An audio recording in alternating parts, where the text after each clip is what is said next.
যেখানেই সড়ক সংস্কারের কাজ সেখানেই অনিয়ম, যেন দুর্নীতির আখড়ায় পরিণত হয়েছে কুষ্টিয়ার স্থানীয় সরকার প্রকৌশল অধিদপ্তর এলজিইডি। গ্রামীণ সড়ক সংস্কারের নামে চলছে লুটপাটের মহোৎসব। ঠিকাদার ও এলজিইডির কর্মকর্তাদের যোগসাজশে করা হচ্ছে দায়সারা কাজ। প্রতিটি সংস্কার কাজেই ব্যবহার করা হচ্ছে নিম্নমানের সামগ্রী। সহকর্মী নাহিদ হাসান তিতাসের রিপোর্ট।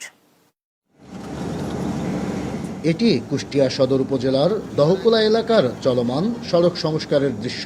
কাদামাটি মিশ্রিত খোয়া সহ নিম্নমানের সামগ্রী দিয়ে চলছে কাজ। চলতি অর্থ বছরে বিশ্বব্যাংকের অর্থায়নে 22 কোটি টাকা ব্যয়ে 12 কিলোমিটার এ সড়কটির কাজ করছে কুষ্টিয়া এলজিইডি।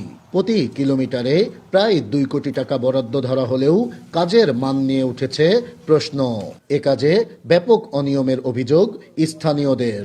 একদম নিম্ন শ্রেণীর যে কাজ বললেই না সেটা হচ্ছে এখানে। এই 2 নম্বর খোয়া, 2 নম্বর ইট। আমরা এক ঝুড়ুর নতুন ইটের খোয়া দেখিনি, শুধু ওই 2 সাইডে যে খাড়া ইট, ওই খাড়া ইট করে সাইডে দিয়েছে, আর কোনো ইট মিট আসি না। একই অবস্থা সদর উপজেলার দহকুলায় এলজিডির আরও একটি সড়ক সংস্কার কাজের। 61 লাখ টাকা বরাদ্দের মাত্র 1800 মিটার সড়ক সংস্কারের কাজও করা হচ্ছে দায়সারাভাবে। এছাড়াও উজানগ্রাম ইউনিয়নে 71 লাখ টাকা ব্যয়ে 1400 মিটার সড়ক সংস্কারের কাজও করা হচ্ছে নিম্নমানের উপকরণ দিয়ে যত্রতত্রভাবে। স্থানীয়দের অভিযোগ, ঠিকাদার ও এলজিইডির কর্মকর্তাদের যোগসাজশে প্রতিটি সড়কের কাজই করা হচ্ছে দায়সারাভাবে। কমিশন বাণিজ্যের মাধ্যমে পকেট ভরছে এলজিইডির কর্মকর্তারা।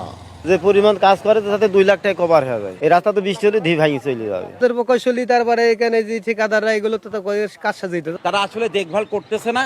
তারা ঠিকাদার এবং ওই ধরনের কর্তৃপক্ষরা এরা মিলঝাল করে এই টাকাগুলো আসলে লুটপাট করে খাচ্ছে। তবে এসব সড়ক সংস্কার কাজে অনিয়মের দায় নিতে নারাজ এলজিইডির কর্মকর্তারা। বলছেন সঠিকভাবেই করা হচ্ছে কাজ, দায় চাপানোর চেষ্টা করছেন সাবেক কর্মকর্তাদের উপরেও। হয়তো কিছু গ্যাপ থাকতে পারে, কিন্তু আমার অগোচরে কোনো কাজ হয়নি। প্রত্যেকটা সাইটে লেআউট দেওয়ার সময় আসলে কি ধরা আছে কি নাই, কোথায় প্যালিশিডিং আছে, কোথায় মাটি আছে, প্রত্যেকটা ডিটেল দেখে তারপরে কাজ সম্পাদন করতেছি। আপনি ওই ফুটেজটা নিয়ে আমাকে একটু দেখায়েন তো। নিম্নমানের আমরা তো এত যে আমাদের চোখে পড়ে না, আপনাদের চোখে কেমনে করে কাজ ভালো হচ্ছে? ওইখানে কোনো অভিযোগ দিয়ে খুব বেশি কোনো লাভ নেই, কারণ আমরা ওইটা খুব বেশি মনিটরিং করতেছি। গ্রামীণ অবকাঠামো উন্নয়নের নামে অনিয়ম, দুর্নীতি ও কমিশন বাণিজ্যের সাথে জড়িত এলজিইডির কর্মকর্তাদের বিরুদ্ধে দ্রুতই ব্যবস্থা দেখতে চান কুষ্টিয়াবাসী। নাহিদ হাসান তিতাস, দেশ টিভি, কুষ্টিয়া।